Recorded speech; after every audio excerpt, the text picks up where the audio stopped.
This man thought he had found treasure, but when he realized what it really was, he called the police right away. Jeremiah, an experienced adventurer, was on a trip to the Rocky Mountains with his father. One night, Jeremiah saw 5 strange men by the river. They were acting suspicious and tossing something into the water. The next morning, Jeremiah went back to the river and saw a heavy chain under the water. He called his father for help, and together they worked hard to pull out whatever the chain was connected to. After a long struggle, they pulled a large, mud-covered iron chest to the shore. They thought they would find treasure inside, but instead, there was a sealed bag. When they checked inside, they were shocked. The bag held old land deeds from hundreds of years ago, linked to big areas of land in the Rocky Mountains.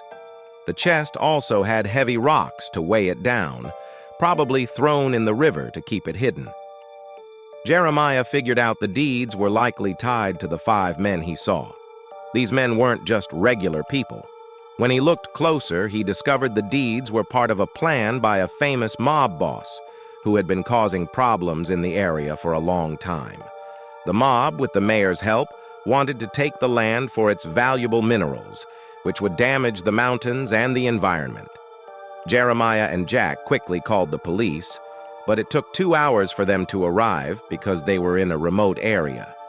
While waiting, the father and son were nervous, hoping the men wouldn't come back to take the chest.